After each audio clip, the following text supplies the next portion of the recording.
Hello, everyone. Welcome to this week's episode of Stacking the Box, the NFL edition, even though we are joined by Wallach today, who's the co-host of the college football edition. Don't worry, he'll be back tomorrow to talk college football and give out some bets for week one. But today we're going to do a little bit of a hybrid show. No Sterling this week. I was not in last week. I'm in this week. We're going to do a little NFL, a little college football because football's back officially. The preseason is over. The college football regular season has already started. NFL regular season starts next week. And we got a lot of news to go over in both the NFL and the college football world. Reed, how are you doing? How are you feeling after week 0 of the college football season? Yeah, thanks for having me on, Iain. And yeah, it was nice to get the blood flowing again, get a nice sweat in on college football. It was a pretty gross slate. I think everyone knew that going into week 0, but there was like your classic college football, really dumb decision making from the coaches and the players. A few games that got a little wacky in terms of end games and stuff like that. A few injuries kind of changed the results of some games. So I had all the emotions. It was a subdued slate, but I had all the emotions of betting on a college football Saturday, the heart racing, the headaches, the confusion, the happiness, the sadness, all of it into one weekend. So it was a nice little appetizer for what should be another great season of college football. And pumped to be on. Yeah, and for anyone who's watching the YouTube version of this, especially live, you can see that I'm still soaking up the last few drops of vacation I have. I'm not in New York. I'll be back in New York next week for the opening week of the NFL season. Before we get into the biggest winners and losers from this past week, need to let you guys know about DraftKings because guess what? They have upgraded their sign-up offer for a limited time. If you're a new user, you can receive $200 in bonus bets by following just 3 steps. Number 1, create an account. Number 2, make a deposit. And then number 3, wager just $5 or more on any sport. That's right, the bet can be as small as $5. And whether your first wager wins or loses, you will still receive the $200 in bonus bets. All you have to do is use the code STB when you sign up. That stands for Stacking the Box, STB. The best part is using our code STB not only gets you the bonus, but also supports this podcast. So if you're considering signing up for DraftKings, and you certainly should with the start of the football season here, use our code STB to maximize your first bets. This offer is available for new customers who are 21 plus and physically present in illegal gambling states. Please remember to always gamble responsibly. Check the episode description for the full terms of the offer. As we always do, and now at Stacking the Box, we start the show off with our biggest winners and losers from this past week. Generally, we stick to the NFL, but because it's a little bit of a hybrid show, let's go ahead and I will do some biggest winners and losers from the NFL. Reed, you do some biggest winners and losers from the college football. Why don't you start us off? Biggest winner in college football this past week? Oh, it's got to be Notre Dame. Play Navy. I mean, listen, they were big favorites in this game. They were expected to close as like around a 3-touchdown favorite. But I mean, transfer quarterback Sam Hartman, one of the most coveted transfers in the portal this offseason, veteran quarterback, passed for over 5,000 yards at Wake Forest. I have my question about this Notre Dame offense, but Hartman and the Notre Dame offense really smacked Navy. 42-3 was the final. This was a close game last year, 35-32. And this game, Notre Dame, I think, scored on like their first 5 or 6 possessions in a row, and then the backups came in and slowed down. But Sam Hartman clearly didn't miss a beat from changing offenses, maybe a drop-off in talent at receiver, but definitely a sign of optimism for Notre Dame that it looks like their floor is going to be higher with Hartman there. And I still question if like this team is like 10-win college football playoff good, but last year, like they lost games to Marshall. They were in close games with really inferior competition. It seems like that's not going to be the case this year because they have a reliable quarterback in Sam Hartman that they didn't have last year. Maybe when they play, whether it's Ohio State, Clemson, USC, all those teams are on the schedule. So maybe they can't compete at that level, but maybe they could avoid those upsets that plagued them last year with some suspect quarterback play. So definitely Notre Dame, in my opinion, biggest winner of week 0. I'm seeing whispers that people think this is the best Notre Dame that we've seen in the past decade. Do you buy into that, or is that an overreaction from one week 0 game against Navy? I'm slowing my roll on like that. This team is like, again, like college football playoff good. This was a Notre Dame team that went, how long ago was that national championship?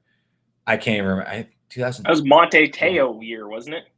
Yeah, but they made the playoff again also. Maybe it's around 10 years. I'm not going to overreact because Navy really looked in bad shape. First year head coach, Brian Newberry, looked pretty out of sorts also. So I'm not going to overreact too much to one game and one sample, but definitely higher floor, which I think I had a question of Notre Dame, like where is this team going to shake out? And I think definitely Hartman transitioning schemes looked really good. So not going crazy, but definitely biggest winner for sure in a limited week 0 slate.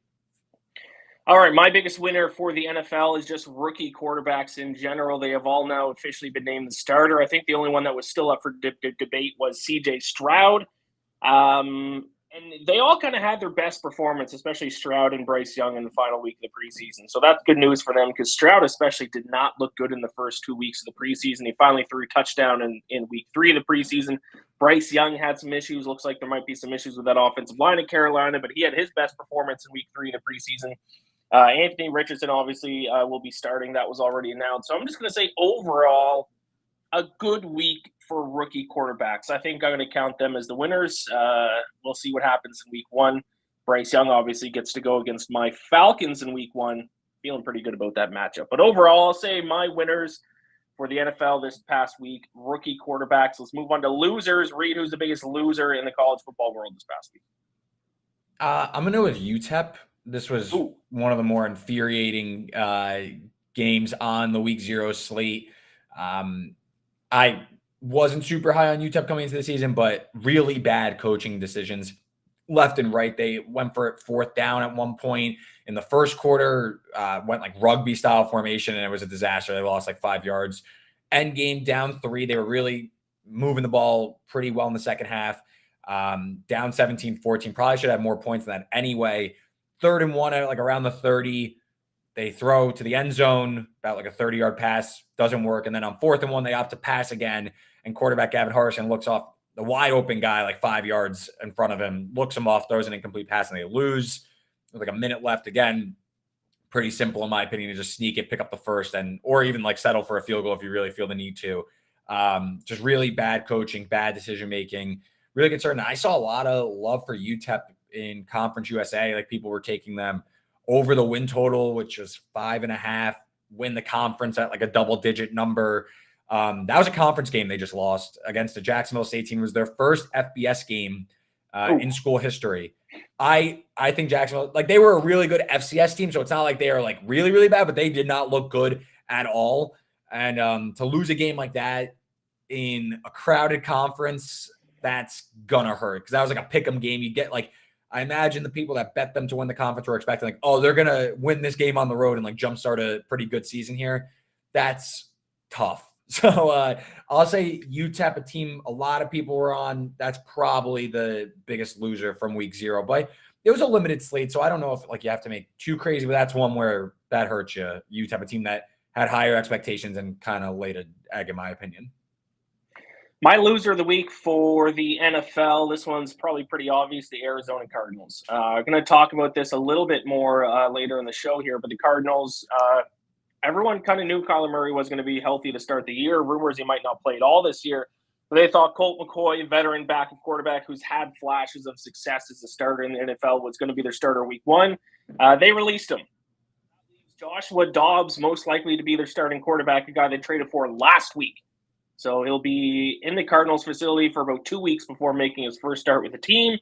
And they're also trading everyone else. Isaiah Simmons, an offensive lineman. They have basically declared that they're going to tank before the season even starts. So we're going to talk about that a little bit more later, whether or not that's a good move for them. But Cardinals fans, biggest loser of the week because they have nothing to be excited for this year. At this point, maybe they should just cheer that their team is as bad as possible so they get the first overall pick. But even when you're a bad team, most seasons, you have at least a glimmer of hope at the start of the year that, hey, maybe something crazy will happen. Maybe, we'll be the Bengals from a few years ago that people expect to be bad. They ended up going to the Super Bowl. Maybe we'll even make the playoffs. If you're in a weak division like the AFC South, hey, maybe we'll even compete in that division.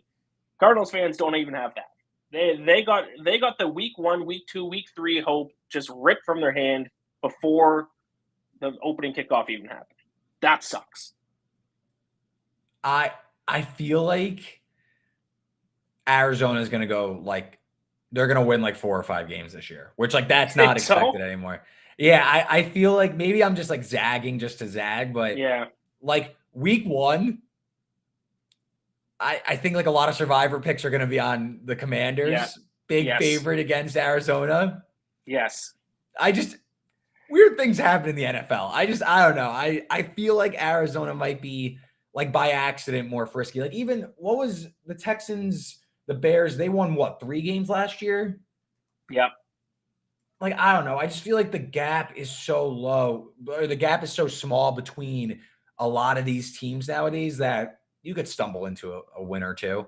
I don't know. I just feel like I feel like the sentiment is so low on Arizona. They're obviously trying to tank and like not put forth a competitive roster that, you know, the guys on the field are still going to try.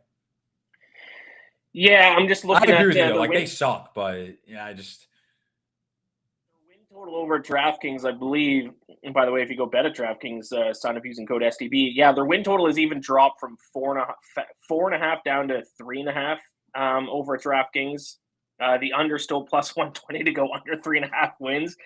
And yeah, I believe they're 7-point underdogs to the Commanders in week 1. So Reed, you and I both big Survivor guys. When this news broke, my immediate thought was, oh, Commanders are going to be an easy Survivor pick in week 1. But then it's like, oh, everyone's going to be on the Commanders because they're overall a bad team, not a team that's going to be a sexy pick most weeks in Survivor pools. You can get them out of the way in week 1, not use a bad team, and they're 7-point favorites against a team that's tanking. That seems too good to be true, Reed. It seems too good to be true. I remember years ago, maybe it was just like 5 years ago. I remember the Vikings were like a huge favorite against the Bills, or maybe it was the other way around. The Bills were a huge favorite against the Vikings. Rookie year. And they were like 19-point favorites, and they lost. I just remember that being like, that's always one where like, again, maybe Commanders just rolling Arizona so terrible, but I feel like that's one where like 65% of the pool takes the Commanders, and it's just so much easier to try and like take maybe it's like a Baltimore, who I know like is going to be very good and you want to keep them for like the end of the year, but like maybe just take Baltimore and like just root really hard for Arizona to pull a stunner and just wipe out more than half the pool in one full swoop. I don't know. I feel like you're going to have opportunities to bet against Arizona. Maybe it's not week 1. Like you just like, I don't know. I don't know. Commanders are an interesting team this year. I see a lot of like really differing opinions from them. I don't know if we're going to talk about them during the show, but I see a lot of people really like back and forth on them. If they like Sam Howell, if they like the defense, if they like Ron Rivera as a coach, Bieniemy, all that stuff. So pretty interesting team, Washington. Should be an interesting team to follow and see how they perform this year. Yeah, not a team that I want to pick in Survivor week 1, even going against the Cardinals. I think the Commanders are a team I want to wait and see what happens, wait and see what they look like through the first few weeks. That's biggest winners and losers. Top story of the week, especially in the NFL here, has to be the 49ers trading Trey Lance to the Cowboys. Just, 2 years away since drafting him, 4th overall was it? Trading up to get him, big move, 3rd overall. Yep. All of a sudden now he played a couple of games with them, and now he's in Dallas. They brought in Sam Darnold in the offseason. He's been declared as the backup quarterback to Brock Purdy, who was selected as Mr. Irrelevant from the draft. Pretty unlikely way that this whole scenario has shaken out, but it is what it is. Mr. Irrelevant is now the starting quarterback in San Francisco. Sam Darnold's the backup, and Trey Lance is in Dallas. Did this trade surprise you at all, Reed, when you saw this come across your feed? No, I think it's solid insurance. You never know what's going to happen. I mean, cost them, what was it, a 4th round pick? Like it cost so little to get a guy that like conceivably has a ton of upside and really couldn't find a footing. Like, I don't know. I think look at this from the other way. It feels like everyone's starting to say like, oh, like the Niners deserve more flack for like what happened with the Trey Lance thing. But like, yeah, they do. They really do. This is a team like everybody loves Kyle Shanahan. Everybody loves what the Niners have done around the roster.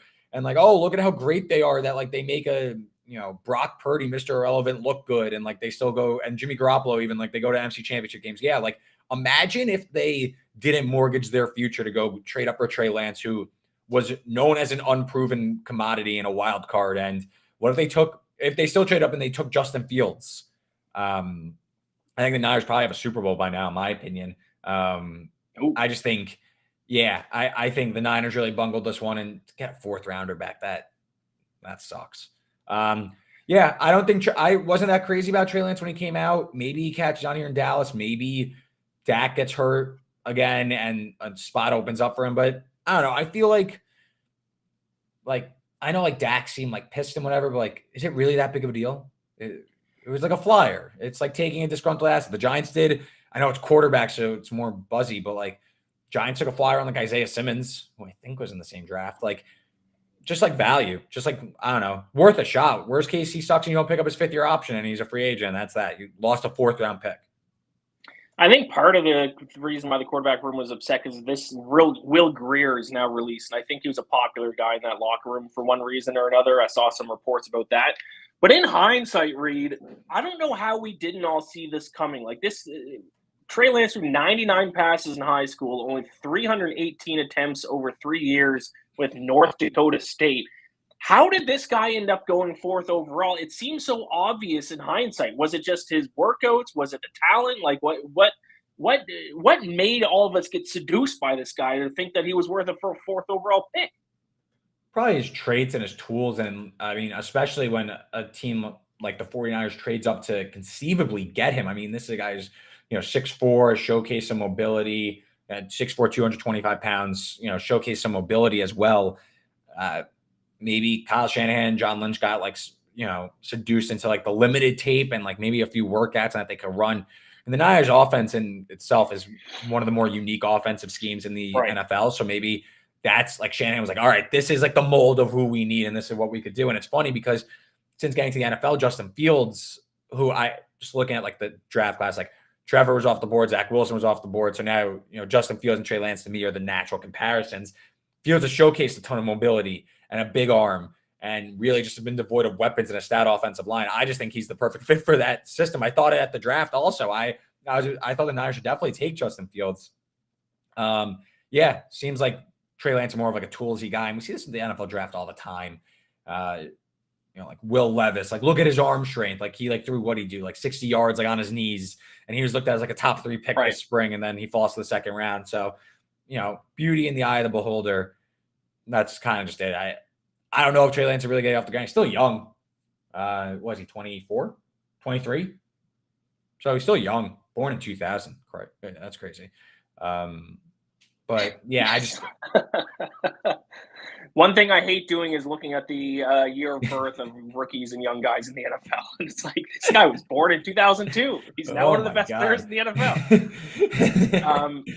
One thing to note about that trade, Dak, I don't know if I mentioned this earlier or not, Dak's contract up at the end of last year, and I think the Cowboys have an out at the end of this year. They can get out of it without too much dead cap space at the end of this year. So, and even Jerry Jones, I think, was on radio or something talking about how if Jalen Hurts was available, they were going to draft him. Like, it seems like they're losing faith in Dak Prescott a little bit. So, might be a chance to let Trey Lance develop for a year or two and then take over from Dak if they don't like what they've seen from Dak up to this point. So, because obviously Cooper Rush might be there as a backup, but he is not a long-term answer. Trey Lance, probably not a long-term answer, but we still don't know yet. Guy who potentially still has a high ceiling if things kind of go his way. Yeah. All right, let's talk about some more NFL, and then we are going to finish the show off with college football since you are our college football expert, Reed. But a few things left to talk about in the NFL. Number one, Jonathan Taylor.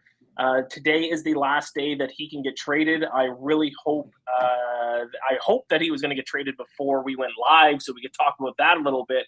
Unless something broke in the last 20 minutes, Jonathan Taylor is still not traded. He has until 4 p.m. Eastern today to get traded from the Colts. The reason being is at 4 p.m. Eastern, they need to either put him on the active roster or put him on the PUP, the PUP list. And if we put him on there, then he can't play at all till week 5 for the Colts or for any first other 4 team. weeks.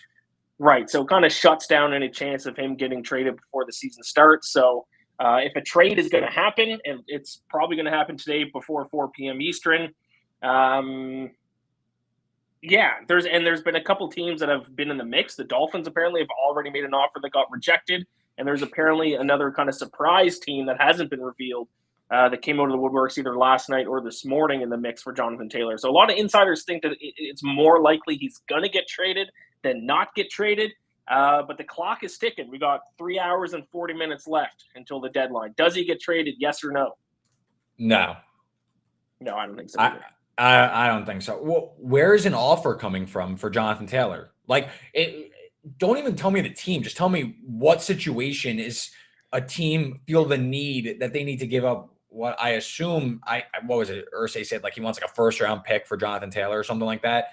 What team is giving that up when we see the value of running backs in the NFL? And listen, Jonathan Taylor, Wisco alum there. Oh, that's right. It's not worth it. It's not worth it, man. Guy who got banged up last year also. He is a free agent after this year. Why would a team give up assets when they could conceivably, I imagine you get franchise tagged, but like conceivably sign him in the offseason next year? I just don't see the point. And there's no conversation I hate more than like running backs getting paid.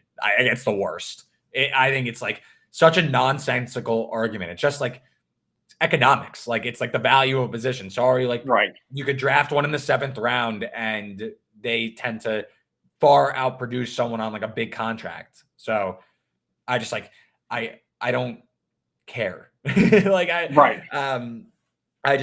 struggle to like see why people find this like a great talking point.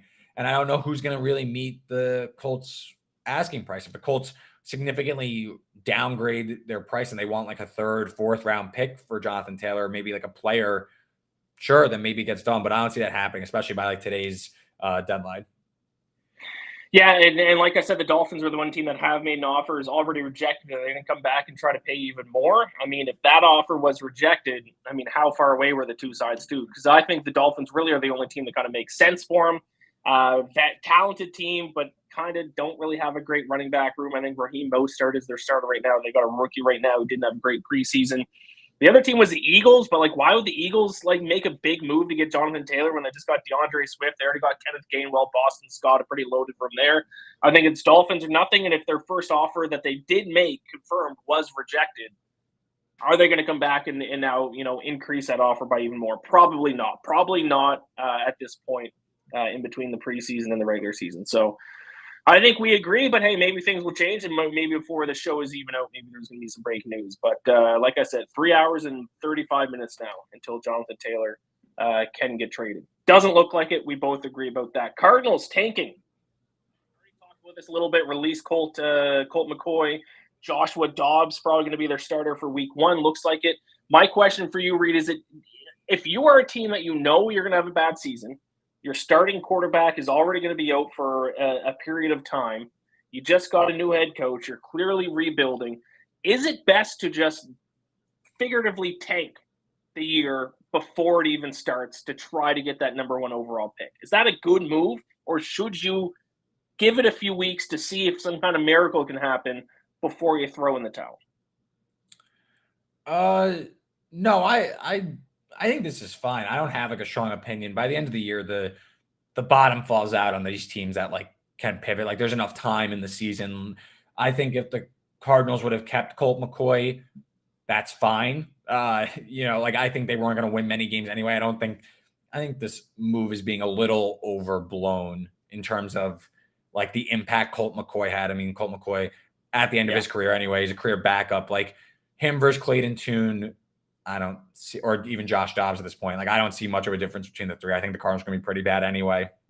So if this is like an MO, I think that you're also like the Cardinals could have played out the season with whoever at quarterback. And then if they were like in a race for the number 1 pick, you could easily like enough injuries will build up and enough guys will be like nicked up that you could sit the guys for the last like 5 weeks of the season, 4 weeks of the season, and still get like to a top 1 or 2 pick. And also the Cardinals do have also the Texans pick, and the Texans are projected to be like a bottom 5 team also. So that's also playing into their benefit that if they really want to, they could try and win as much as they want in hopes that the Texans also are in like that bottom-ish range for a top pick next year.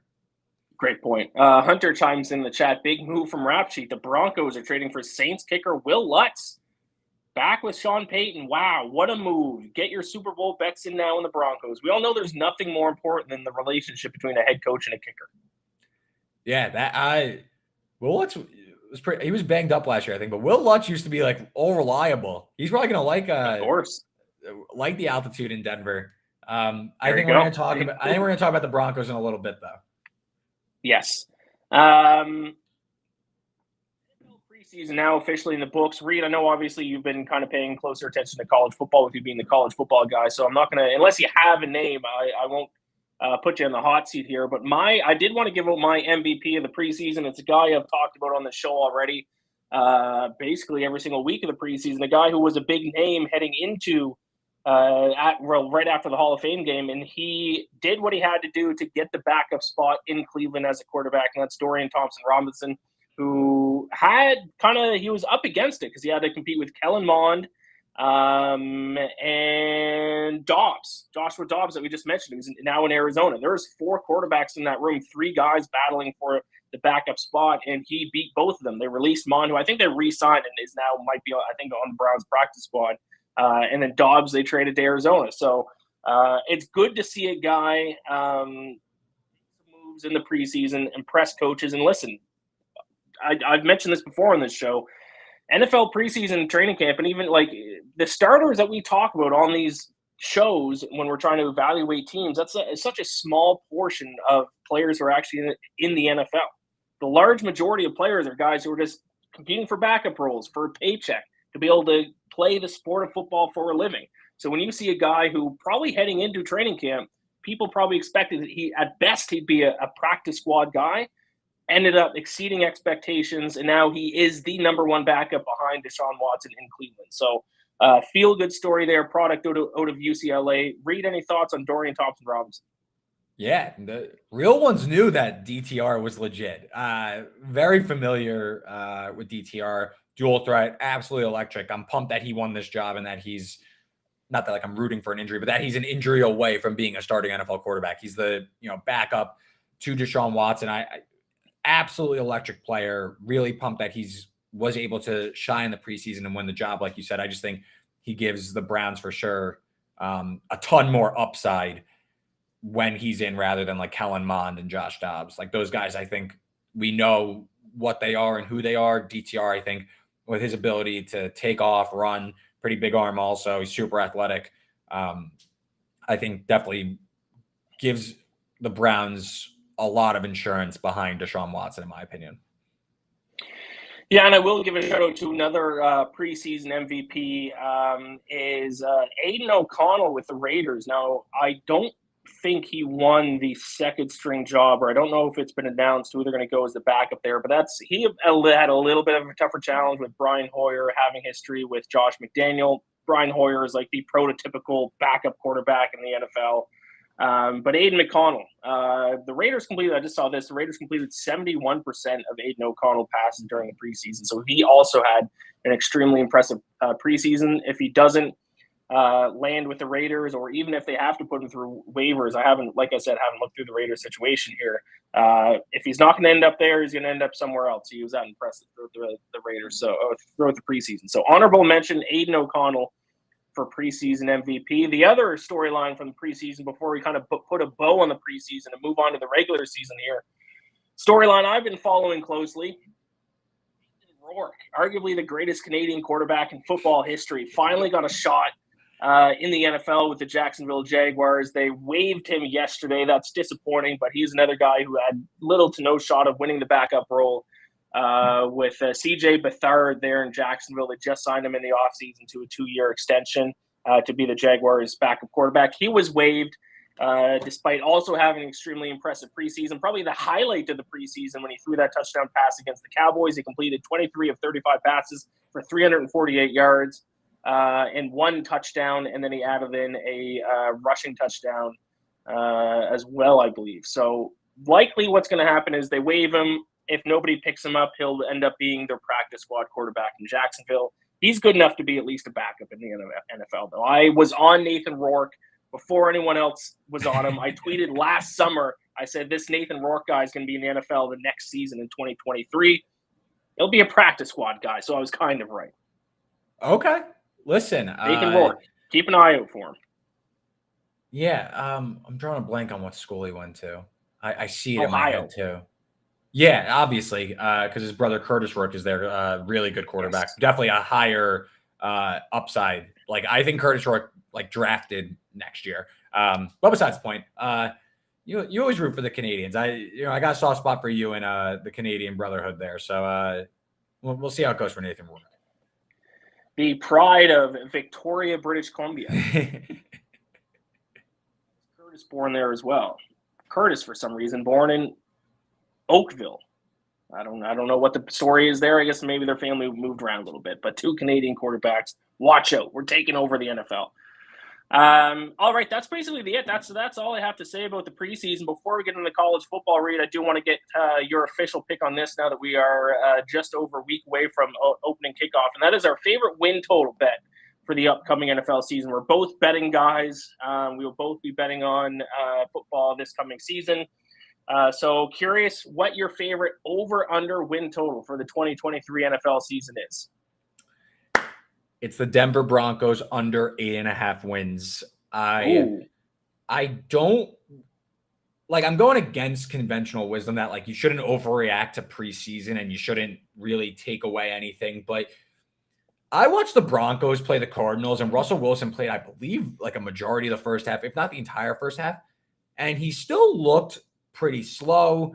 Looked very indecisive out there. The offensive line looked terrible. And again, we were just talking about how bad the Cardinals are going to be. Again, preseason, so don't overreact. But that got me thinking, and I just wasn't in tune with what the win total was going to be for the Broncos, where it was in the market and stuff. And I saw it again, and I saw 8.5. I'm just like, I thought about it again. I thought about what I just saw. I thought about the pieces in Denver. I just don't think Sean Payton really can account for that big. It's a big upgrade over Nathaniel Hackett. But you're telling me in a really tough division that this Broncos team is just going to be over 500 again, because I think that Russell Wilson we saw last year was the beginning of what we're going to see in the future. I don't think this was a blip. I think this was what the norm is going to be. And if that's the case, this Denver team is not going over 500 in my opinion. So under 8.5, I don't think they're going to be a disaster like they were last year, but I mean, also injuries at wide receiver. Jerry Jeudy's out for a few weeks. Tim Patrick's out for the year, if I'm not mistaken. I just think this team you need them to go under 500 and you win. I'll take that. I'm very happy with that. We're on opposite sides for that one. I took the over for the Tell me why. Tell me what I'm missing. I'm convinced by their defense is a huge part of it. Don't forget, it was like week 13 or 14 or 12 or something last year. Remember the stat? It was like if the Broncos had scored like 15 points a game or something, they would have been like 12-2 or something at that point. Maybe it wasn't that exaggerated, but there was a crazy stat last year.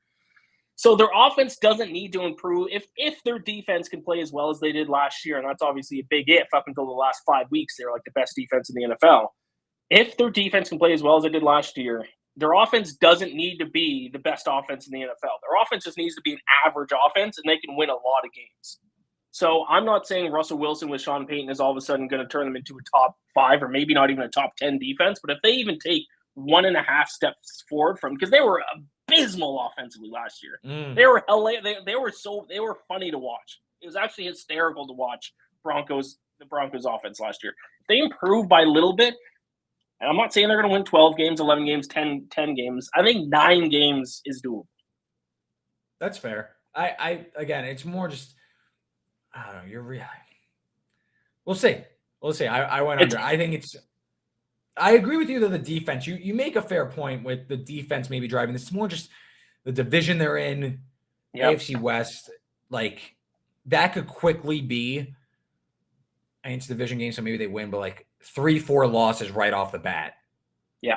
And if they don't, I'm not super high on the Raiders, but that's a week 1 game. If you don't come prepared and correct, Raiders could, there's talent on the Raiders. I think they're a little shallow depth-wise. So like over the course of the season, they may be like maybe that's a team you'd rather play end of the season twice rather than like week 1 when they're ready to go. You don't come correct to that one, you're going to lose at home, and 4 or 5 losses right there, you're already kind of running into a wall. And they are it's the 23rd easiest schedule. So, you're talking top 10 hardest schedule in the entire league this year. Again, a lot contributed to the fact that they play the Chiefs twice. I don't know. Under, what do you got?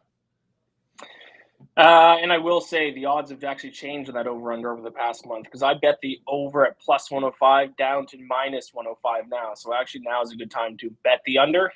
You're going to get a little bit more value on that than you got a month ago. Fair.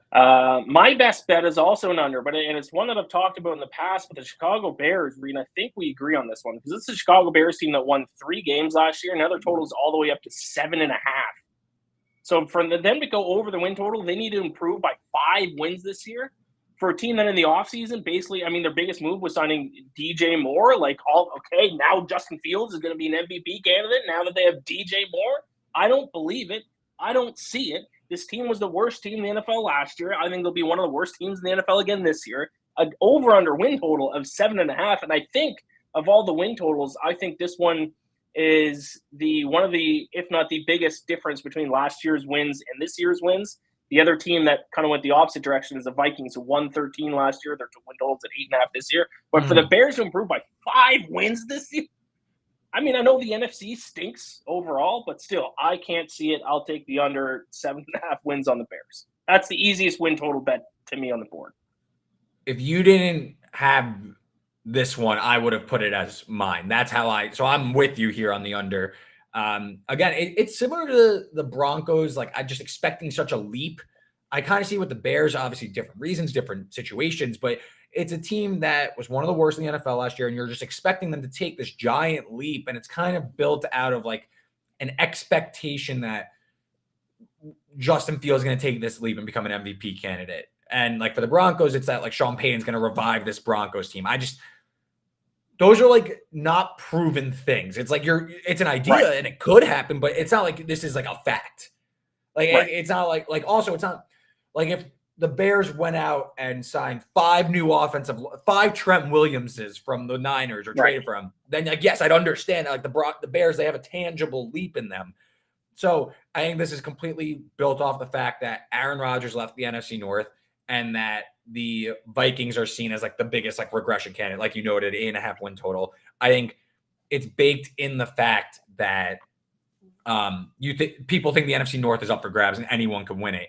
So the Bears are going to get like a huge bump up because they're in a lot more toss-ups than you would be last year when like you're expected to lose to the Packers twice, and the Vikings are not necessarily like a known quantity of like overratedness. So I agree with you. I think this is nuts, 7.5. I got plus money on the under. I think it's crazy. And I envision I will be betting the Packers in some form or fashion in week 1. Maybe it's like a teaser or something, but Packers plus 2.5 in week 1. I imagine I'll be on that one.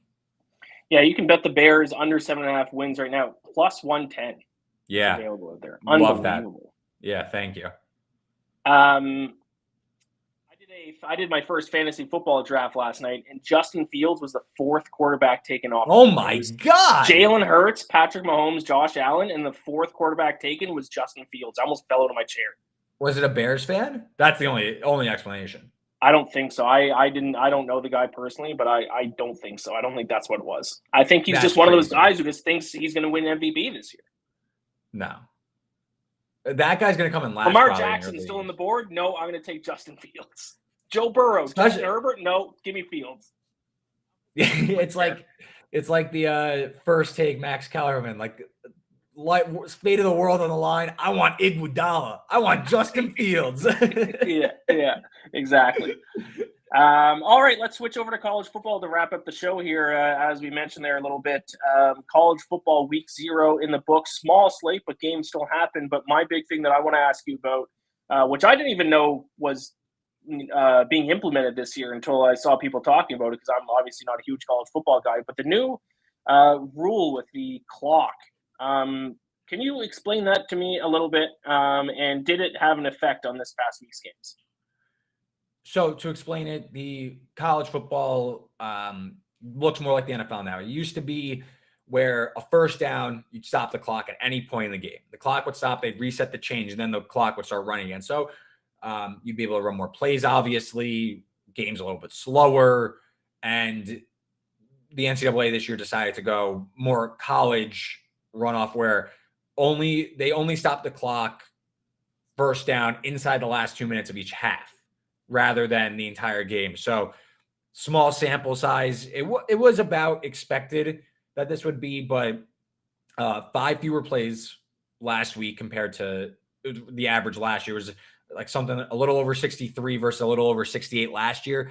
Worth noting, though, that Notre Dame Navy snoozer was like one of the slowest games in college football, like last decade. There were only like 55 plays. So that kind of, again, 7-game sample size. So it kind of brought it down even further. But still, the average was about 5, about nearly 2 less possessions overall compared to last year, which I think is maybe more the takeaway rather than total plays. My take on this is I'm not reacting pretty much whatsoever to the changing clock.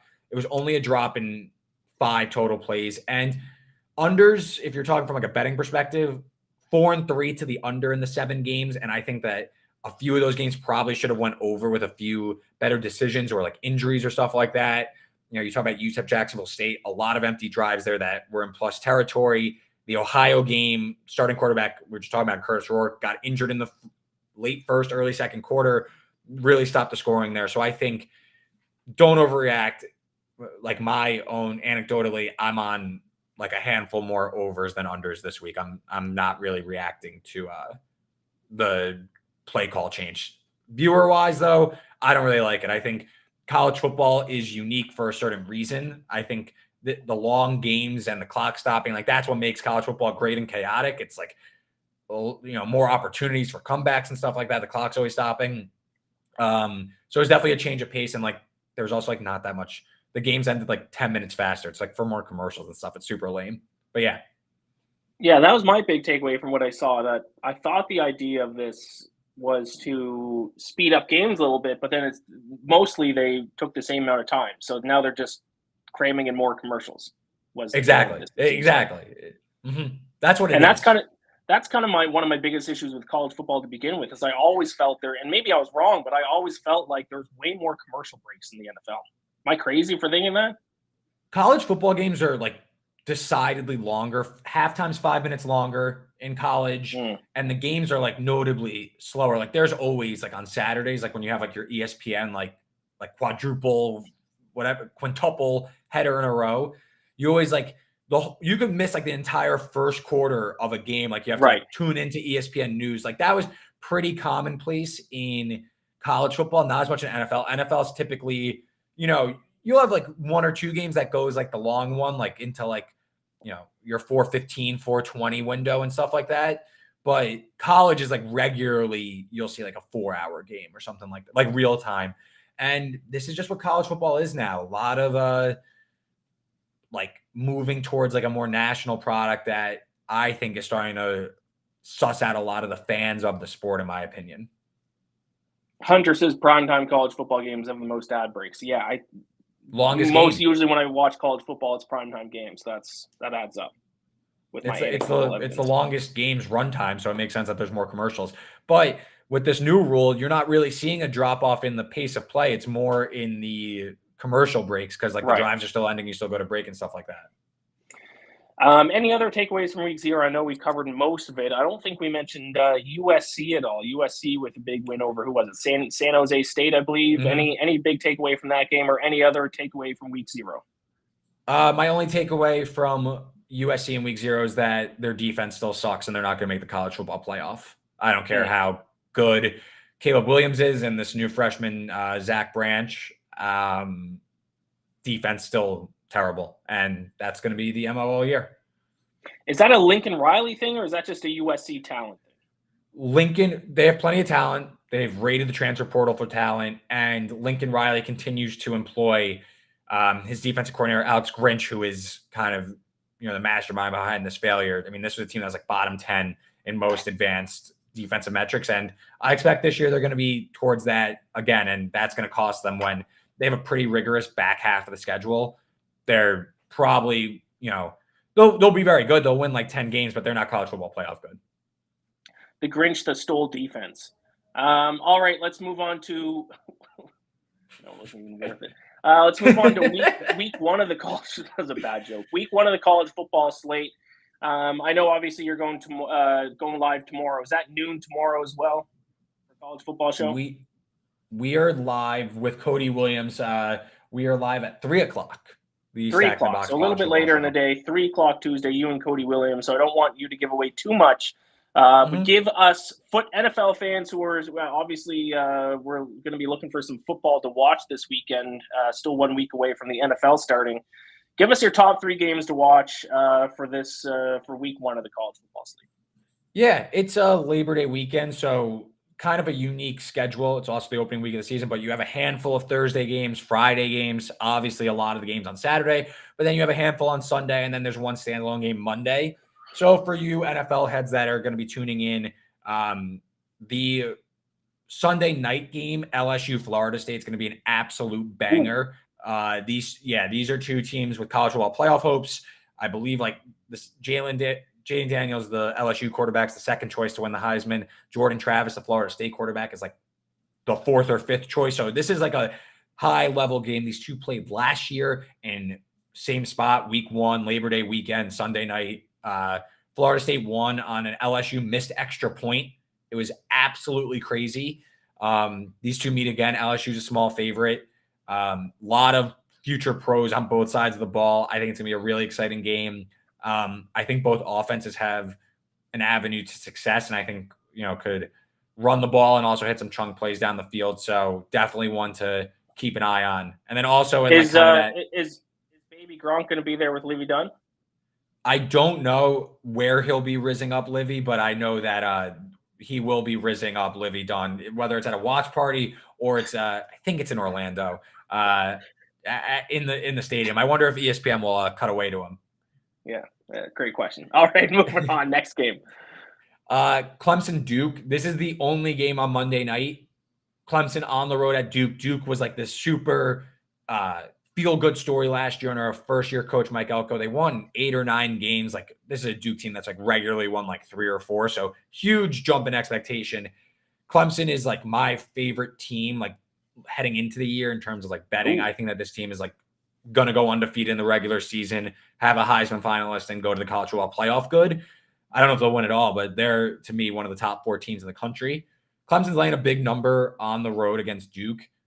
I think it's justified. Duke's defense was a little overrated last year, number 2 in turnover margin. So I think Clemson, they hired TCU's offensive coordinator, Garrett Riley. Obviously, for those, I think everyone is familiar with TCU's run last year, the national championship game, really explosive offense. I think you're going to see a lot of that from Clemson in this one. I think they could really run up the score a bit here. So I think Clemson wins big, but that's a team you're going to want to watch this year because they play in a lot of marquee games.